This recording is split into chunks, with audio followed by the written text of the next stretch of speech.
미국의 대각성 운동을 일으켰던 조나단 에드워드 목사님이 계셨습니다.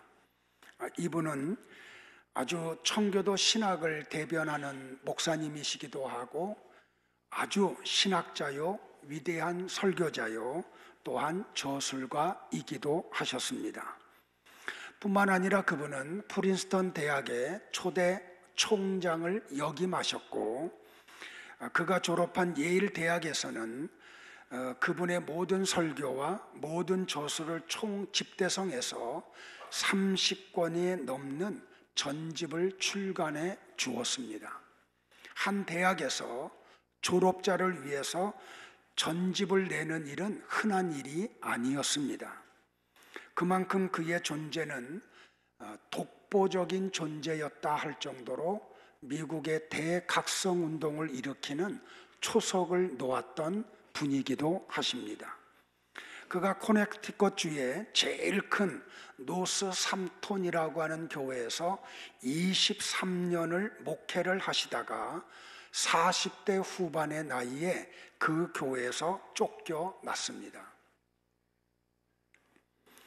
그렇게 훌륭한 설교자요, 신학자요, 저술가였던 그분이 20대부터 목회했던 교회를 23년 동안 목회를 하고 쫓겨났던 이유가 있습니다.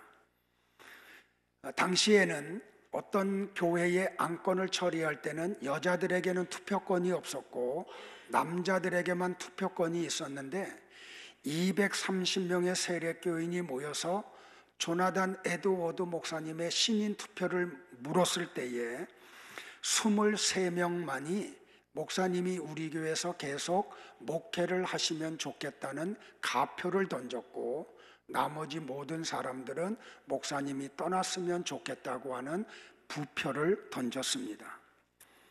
왜 이렇게 이해하기 어려운 일이 한 교회 안에서 일어났을까요?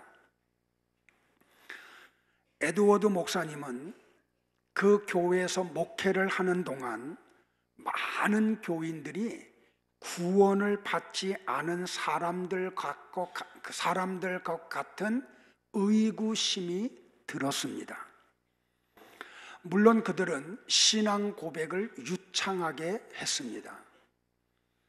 예수님이 누구냐고 물으면 조금도 망설이지 않고 성경에서 말하는 예수님이 어떤 분임을 그들은 설명을 했습니다.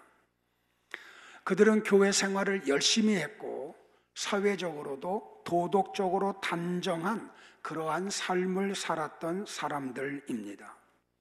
그럼에도 불구하고 조나단 에드워드 목사님이 볼 때에 참 신앙을 가진 사람이 얼마 되지 않는다고 하는 것을 느끼기 시작을 했습니다. 그럼에도 불구하고 교회가 이런 사람들에게 당신은 예수님을 믿음으로 틀림없이 구원을 받습니다 라고 확신을 시켜주는 것은 위험한 일이라고 판단을 했습니다. 조나단 에드워드 목사님은 고민을 하다가 20년이 넘어가는 때쯤 드디어 칼을 빼어 들었습니다. 당시의 교회는 성찬이 한 달에 한 번씩 이루어질 정도로 빈번하게 있었는데 성찬에 참여하는 것을 굉장한 영광으로 생각하던 때였습니다. 그런데 에드워드 목사님은 성찬에 참여할 수 있는 조건을 내세우기 시작을 했고 그 조건은 굉장히 까다로웠습니다. 그래서 많은 사람들이 그 성찬에 참여하지를 못했습니다. 그러므로 자연적으로 교인들 사이에서 목사님을 향한 반발이 일어나기 시작을 했습니다. 그렇게 2년에서 3년을 갈등을 겪다가 결국 조나단 에드워드 목사님은 교회에서 쫓겨나고 말으셨습니다. 조나단 에드워드 목사님이 1000편에 가까운 설교를 하셨는데 그 가운데 가장 유명한 설교의 제목은 진노하시는 하나님의 소나귀에 있는 죄인들이라는 제목의 설교였습니다. 물론 이 설교는 본인이 섬기던 교회에서 한 설교가 아니고 이웃 교회의 초청을 받아서 저녁 예배 때 했던 설교의 내용입니다.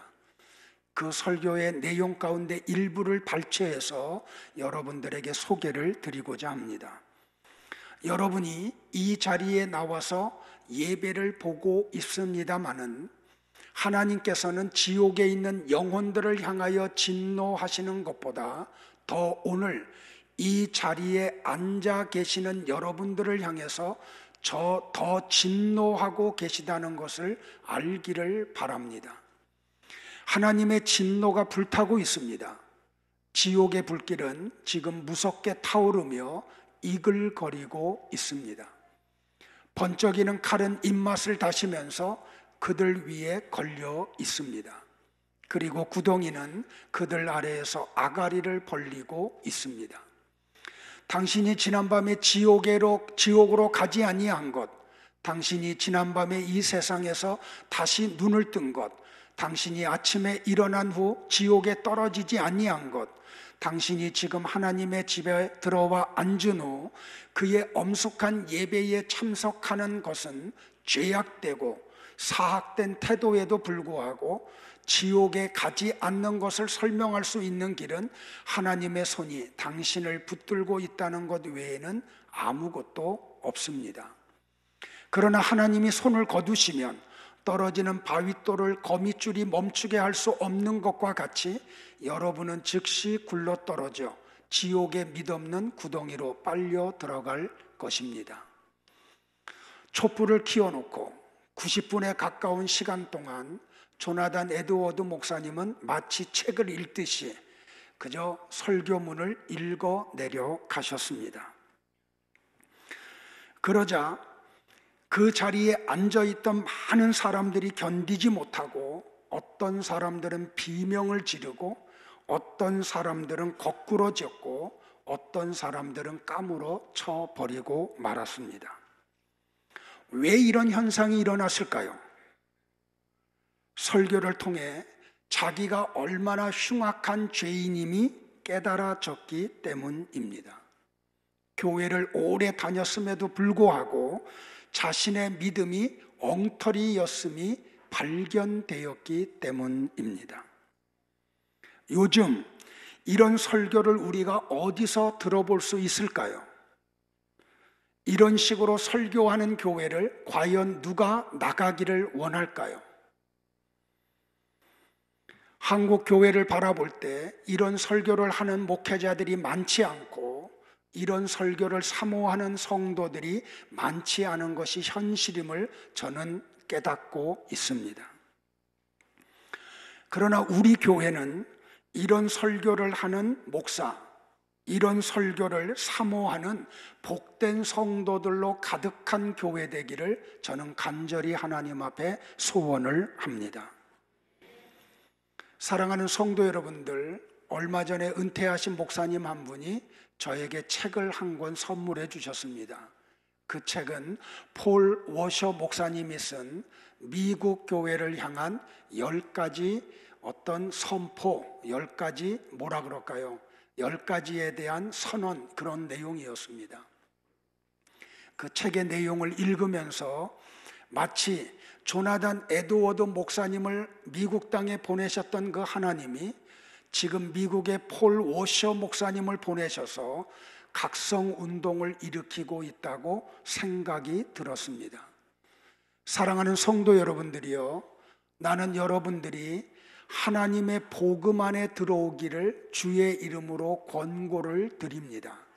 하나님의 말씀을 붙들고 하나님의 나라를 사모하며 그 나라에 들어갈 날을 소망하는 가운데 협착한 길을 걸어가며 좁은 문을 향해서 걸어가기를 주의 이름으로 다시 한번 권면을 드립니다. 오늘 설교 제목은 도피성 예수 그리스도라는 제목의 설교입니다. 출애굽한 이스라엘 백성들이 가나안 땅에 들어오고 가나안 땅에 들어와서 땅을 12지파가 나눈 후에 하나님은 여호수아를 불러서 이스라엘 백성들에게 한 가지를 하라고 하고 또한 그것을 설명하라고 말씀을 하셨습니다. 그것은 도피성 6개를 지으라는 것과 그리고 그 제도가 무엇인지를 설명하라는 것이었습니다. 도피성은 실수로 살인한 사람이 피하는 도성이었습니다. 하나님은 십계명을 출애굽한 이스라엘 백성들에게 주신 후에 출애굽기 21장 12절과 14절에서 도피성에 대한 이야기를 처음으로 끄집어 내셨습니다. 같이 한번 볼까요?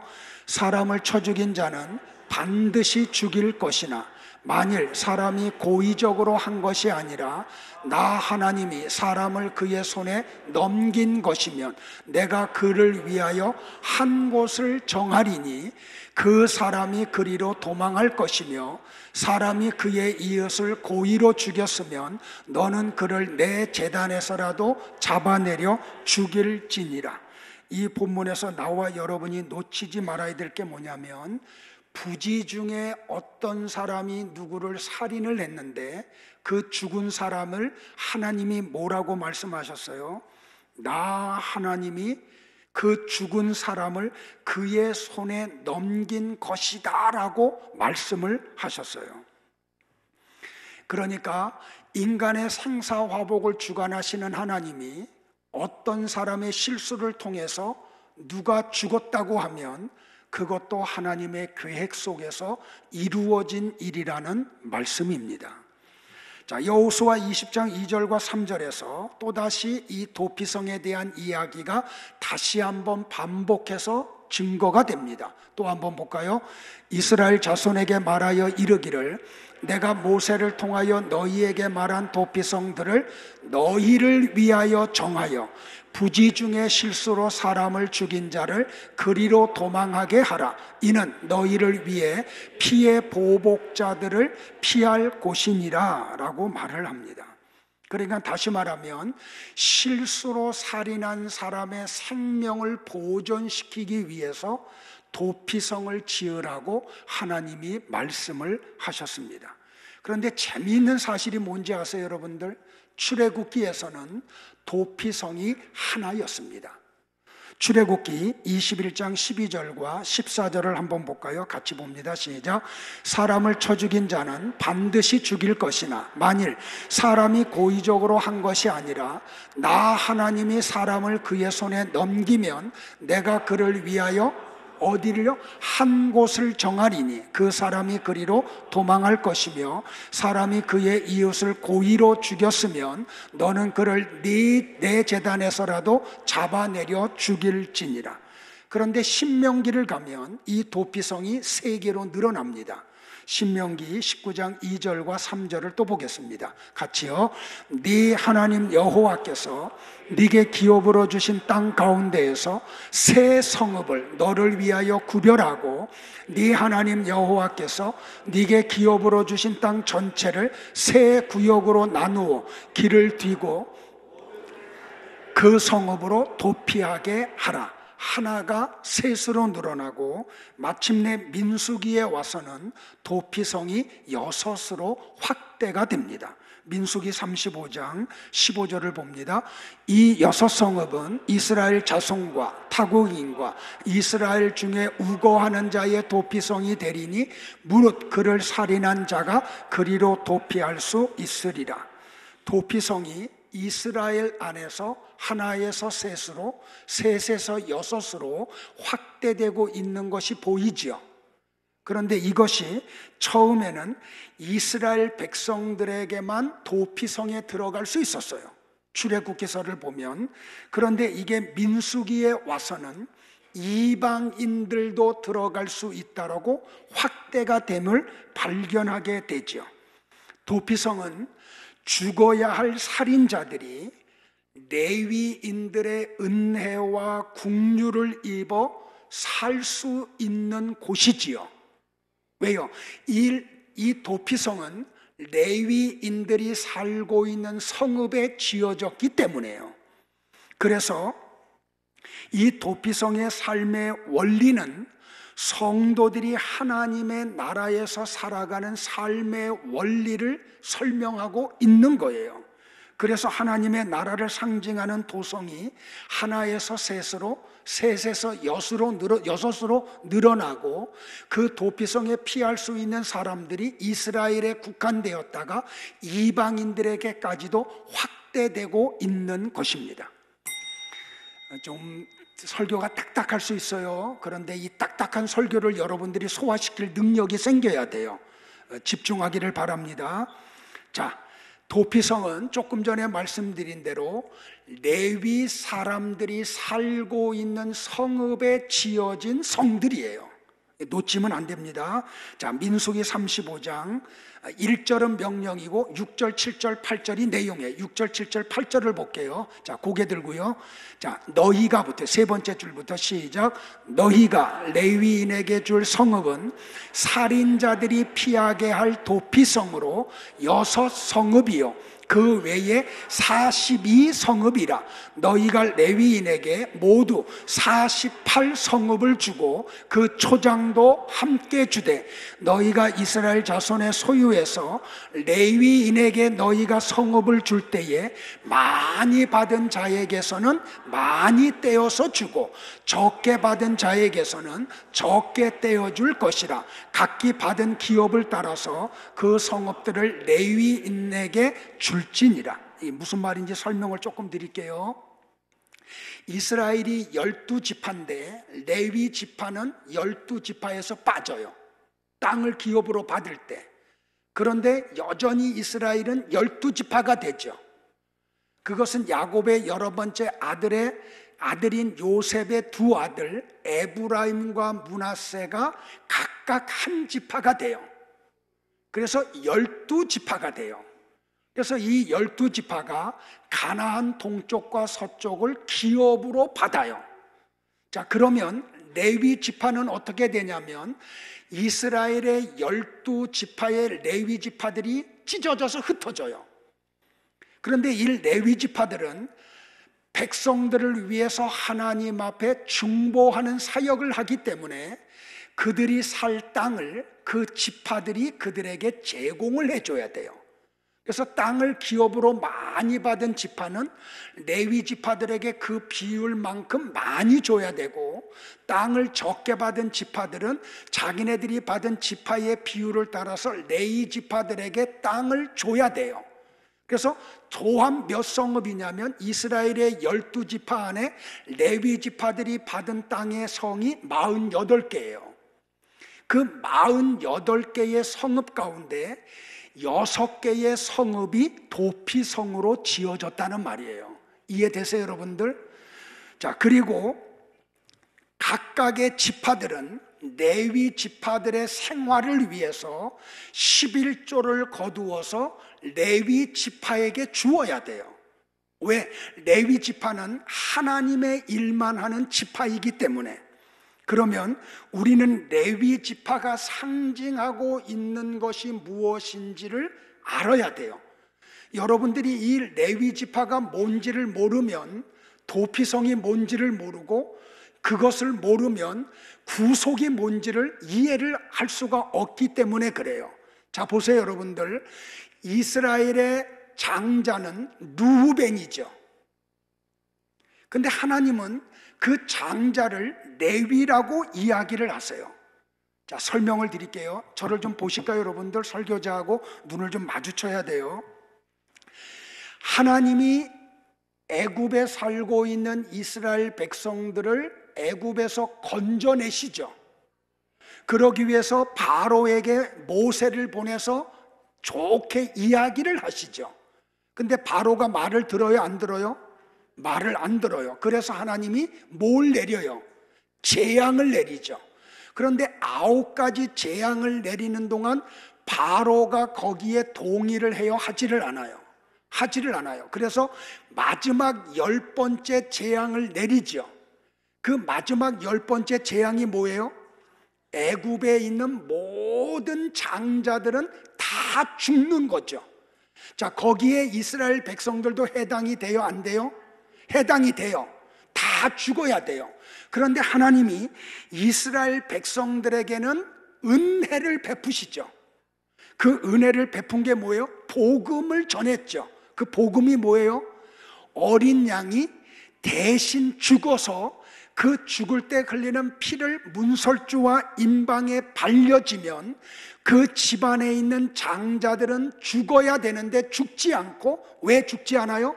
어린 양이 대신 죽었기 때문에 죽지 않고 그 장자들이 살아나는 거죠.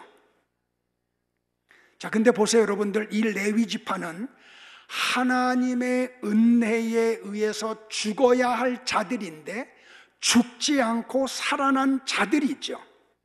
자, 그걸 어떻게 하냐면 민수기 3장 12절과 13절에서 그 비밀이 나와요. 같이 봅니다. 시작. 보라, 내가 이스라엘 자손 중에서 레위인을 택하여 이스라엘 자손 중에 태를 열어 태어난 모든 자를 대신하게 하였은즉 레위인은 내 것이라. 처음 태어난 자는 다 내 것임은, 내가 애굽 땅에서 그 처음 태어난 자를 다 죽이던 날에 이스라엘의 처음 태어난 자는 사람이나 짐승을 다 거룩히 구별하였음이니 그들은 내 것이 될 것임이니라. 나는 여호와니라. 잘 들으셔야 돼요, 여러분들. 레위인들은 유월절에 죽어야 했던 이스라엘의 장자들 대신에 하나님께 바쳐진 대속적 의미를 담고 있는 지파들이에요. 자, 그러므로 레위 지파는 죽어야 할 이스라엘 대신에 하나님께 구별되어 바쳐진 대속 제물, 어린 양이신 예수 그리스도를 설명하는 지파였다는 거예요. 그런데 하나님은 이스라엘 전체를 장자라고 하시죠. 자, 보세요. 분명히 장자가 루벤인데 하나님은 장자가 레위래요. 그리고 또 출애굽기 4장 22절과 23절에 와서는 이스라엘의 장자가 이스라엘 전체라고 얘기를 해요. 같이 볼까요? 성경을요. 시작. 너는 바로에게 이르기를 내 아들 내 장자라. 내가 네게 이르기를 내 아들을 보내주어 나를 섬기게 하라 하여도 네가 보내주기를 거절하니 내가 네 아들 네 장자를 죽이리라 하셨다 하라 하시니라. 자, 보세요, 여러분들. 유월절날 애굽에서의 장자들의 죽음이 이스라엘 전체의 죽음이 되었다는 것을 상기시켜 주죠. 왜? 이스라엘이 장자니까 그들은 다 죽어야 되는 자들이잖아요. 그런데 하나님이 어린 양을 대신 죽이심으로 죽어야 될 이스라엘 백성들, 애굽 사람들과 똑같이 죽어야 될 그들을 하나님이 살리셔서 애굽에서 건져내신 거죠. 자, 하나님에게 대속 제물로 바쳐진 레위 지파가 담고 있는 은혜의 현실을 경험해 주신 율법의 규례가 뭔지 아세요? 11조였다는 거예요. 잘 들으셔야 돼요, 여러분들. 그러니까 11조가 뭐냐면 이스라엘의 장자 대신에 바쳐진 레위인들에게 감사로 드려진 예물이죠. 자, 장자가 죽음으로 그들이 살아났잖아요. 그 은혜 때문에 레위 지파 대신 죽은 자들을 향해서 11조를 드려서 그들이 먹고 살게 하는 거예요. 그게 11조의 유래라는 말이에요. 그러므로 11조가 뭐냐면 내 가치에 상응하는 가운데서 드리는 예물을 얘기해요. 나의 가치가 이 정도다라는 의미에서 드려지는 게 11조라는 말이에요. 그런데 나의 대속물이 되셔서 하나님께 드려진 11조가 누구세요? 예수님이세요. 그러니까 예수님이 11조가 되셔서 장자가 되셔서 우리 대신 십자가에서 죽으심으로 우리가 살아난 거죠. 자, 그래서 11조는 예수님의 십자가 안에서 완성이 돼요. 그러니까 여러분들 보세요. 헌금이라는 것은 우리가 먼저 하나님 앞에 드린 게 아니에요. 하나님께서 우리를 위해 먼저 주신 게 헌금이에요. 그게 11조예요. 이 원리를 여러분들이 모르기 때문에 11조 앞에서 부들부들 떠는 거예요. 두 가지 가운데 하나죠. 하나는 구원을 아직 못 받았기 때문에. 그러니까 하나님의 은혜를 깊이 깊이 알면 자발적으로 하나님의 헌금에 동참할 수밖에 없어요. 이 구원의 은혜 속에 들어가면 이게 뭔지를 알기 때문에, 그것이 이스라엘 모든 지파가 레위인들에게 11조를 드린 의미라는 거예요. 그래서 우리는 도피성에서도 예수 그리스도의 구속, 죄사함, 그 메시지가 숨겨져 있음을 발견하고 그것을 우리는 배워야 되고 깨달아야 되고 믿어야 되는 거예요. 그래서 오늘 설교 제목이 도피성 예수 그리스도 이렇게 나오는 거예요. 자, 결론으로 갈게요. 살인자가 도피성을 나갈 수 있는 때가 언제예요? 딱 한 번밖에 없어요. 민수기 35장 28절을 볼게요. 조금 집중해 주기 바랍니다. 힘들 거예요, 여러분들. 복음이 들어가면. 그러나 여러분들이 이거 감당해야 돼요. 같이 봅니다. 시작. 이는 살인자가 대제사장의 죽기까지 그 도피성에 머물러야 할 것임이라. 대제사장이 죽은 후에는 그 살인자가 자기의 소유의 땅으로 돌아갈 수 있느니라. 자, 보세요, 여러분들.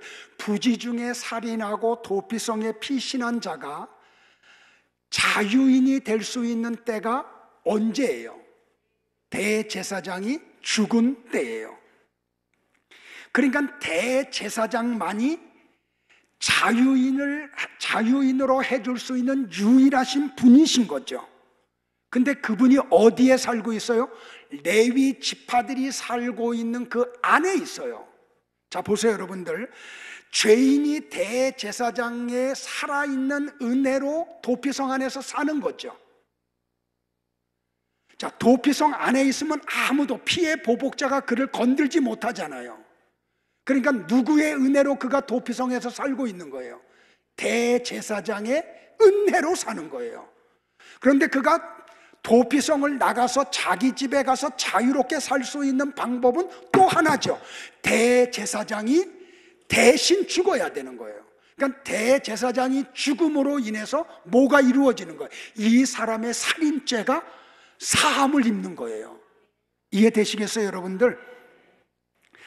자, 그래서 자유인으로 도피성을 나올 수 있게 되는 거예요. 근데 잘 보세요. 이따 결론에도 얘기하지만 고의적으로 살인한 사람은 하나님 앞에 속죄 제사를 드릴 수가 없어요. 부지 중에 살인한 사람들은 하나님 앞에 속죄 제사를 드릴 수가 있어요.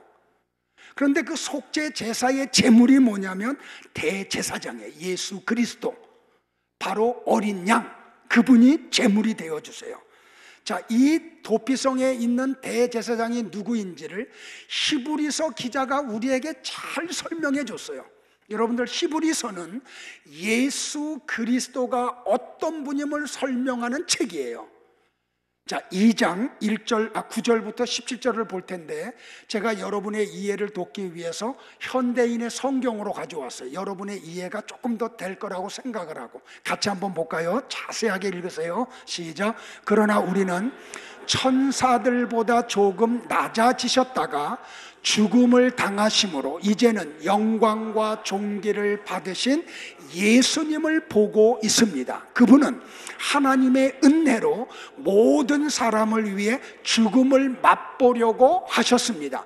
만물을 창조하시고 보존하시는 하나님이 많은 사람을 영광으로 인도하시려고 구원의 창시자이신 예수님을 고난을 통해 완전하게 하신 것은 너무나 당연한 일이었습니다. 그것은 거룩하게 하시는 분과 거룩하게 된 사람들이 모두 한 하나님에게서 나왔기 때문입니다.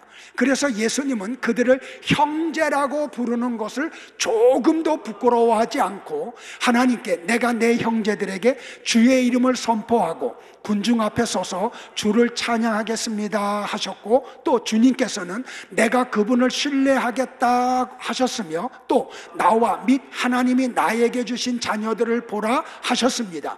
자녀들은 살과 피를 가졌기 때문에 예수님도 그들과 마찬가지로 인간성을 지녔습니다. 이것은 자신의 죽음을 통해서 죽음의 권세를 잡은 마귀를 멸망시키시고 일생 동안 죽음의 공포에서 종살이하는 모든 사람들을 해방시키기 위한 것입니다.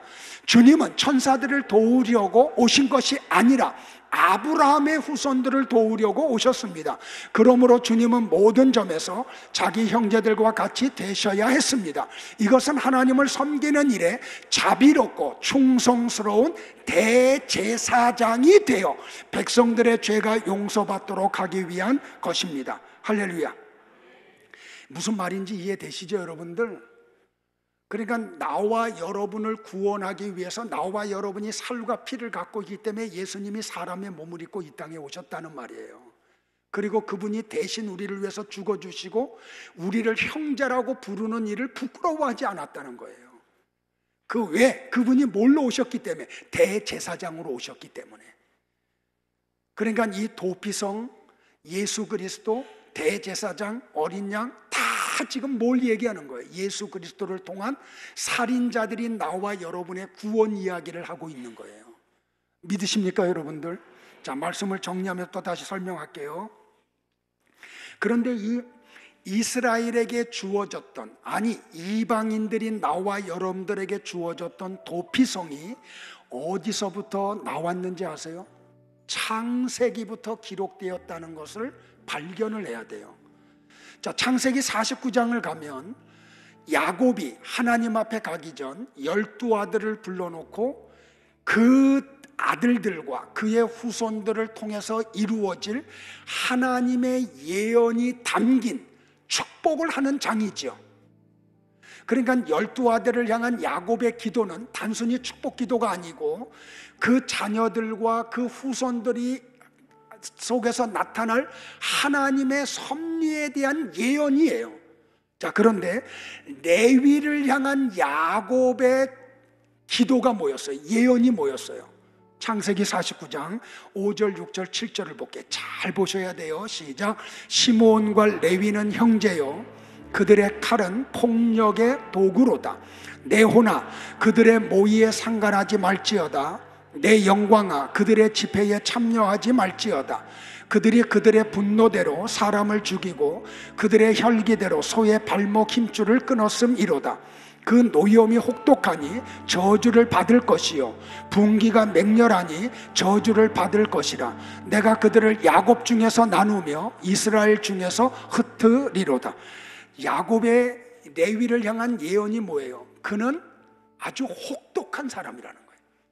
그는 아주 폭력의 도구, 칼을 갖고 있는데 폭력의 도구라는 거예요. 그러니까 레위가 뭐예요? 살인자가 된다는 거예요. 그러니까 우발적 살인한 사람들이 피해 살던 도피성의 거주민들인 레위인들은 실상은 살인한 살인자들인 거죠. 그들 자체가. 더더군다나 이 레위인들은 부지중에 살인한 자들이 아니고 고의로 살인한 자들이라는 말이에요. 이 창세기의 야곱의 예언이 말이에요. 그러니까 그들은, 레위 사람들은 하나님의 용서를 받을 수 없는 자들이에요. 하나님은 출애굽기 21장 14절에서 그런 고의적으로 살인한 자는 다 죽여버리라고 말씀하셨어요. 볼까요? 같이요. 시작. 사람이 그의 이웃을 고의로 죽였으면 너는 그를 내 제단에서라도 잡아내려 죽일지니라. 제단에 가 있다고 할지라도 그 집안에서 죽이라는 거예요. 또 한 군데 볼까요? 신명기 19장 11절과 12절에 동일한 말씀이 나와요. 또 봅니다. 그러나 만일 어떤 사람이 그의 이웃을 미워하여 엎드려 그를 기다리다가 일어나 상처를 입혀 죽게 하고 이 한 성읍으로 도피하면 그 본 성읍 장로들이 사람을 보내어 그를 거기서 잡아다가 보복자의 손에 넘겨 죽이게 할 것이니라. 고의적으로 살인한 자는 도피성으로 피신했다거나 하더라도 그를 거기서 그 집안에서 죽이라는 거예요. 그러니까 고의적 살인자들은 죽음을 면할 방법이 없는 자들인 거죠. 그들이 거기에서 해방을 받을 방법은 딱 하나밖에 없어요. 자기가 지은 죄에 대해서 자기가 피를 흘려 죽어야 되는 거예요. 근데 레위 지파가 바로 그런 자들이라는 거죠. 이게 뭐예요? 피는 피로라고 하는 건 율법이에요. 그래서 레위와 그의 후손들이 하나님으로부터 저주를 받아야 할 자들인 거죠. 근데 하나님의 저주를 받아 죽어야 될 그들이 죽지 않았죠. 살아있어요. 더더군다나 그들은 살아있는 것뿐만 아니라 거룩한 하나님을 섬기는 자가 되어 있죠. 그리고 이스라엘 백성들을 위해 성전에서 사역을 해요. 그러니까 이 죽어야 할 레위 지파 사람들은 바로 성도들을 예표하고 있는 거예요. 바로 나와 여러분 얘기예요.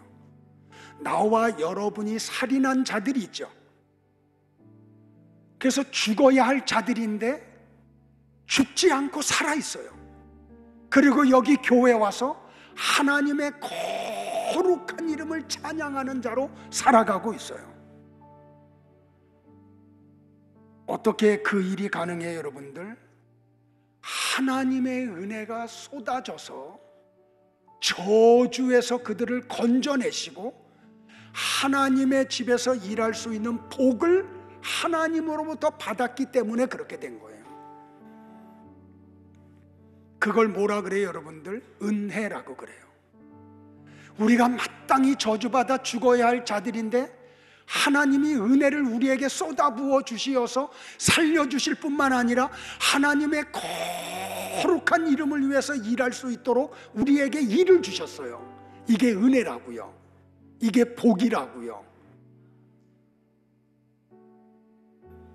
예수 그리스도의 십자가가 레위인들의 저주를 파괴해 버린 거죠. 레위인들은 죽어야 할 장자들의 대표로 하나님께 바쳐진 사람들이었다는 거예요.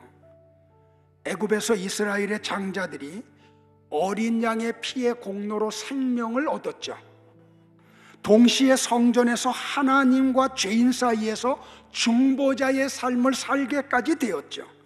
성경은 예수 그리스도를 가리켜서 뭐라 그랬어요? 성전이라고 그랬어요. 그러므로 레위인들은 예수님을 상징하는 예표들이었다는 거예요. 예수님을 상징하는 그 레위 지파들을 위해서 나머지 12지파가 그들에게 11조를 드렸어요. 11조는 죽어야 할 죄인 대신에 하나님께 바쳐진 속전으로서의 예수님을 말하고 있는 거예요. 성경의 모든 것은 예수 그리스도와 십자가를 설명하는 도구들이죠. 그러니까 우리는 어디 성경을 봐도 예수님을 만나야 되고 십자가의 은혜 속으로 들어가야지 되는 거예요. 근데 어떻게 여기서 윤리 얘기만 하고 도덕 얘기만 하겠냐는 거예요. 바로 이 구원 이야기를 해야 되는 거죠. 레위 사람들이 거주하던 48개의 성 전체가 하나님의 저주로 말미암아 죽어야 할 죄인들이 살아있는 성인 거죠. 그러니까 그 성은 레위인들의 피난처, 도피성이었던 거예요.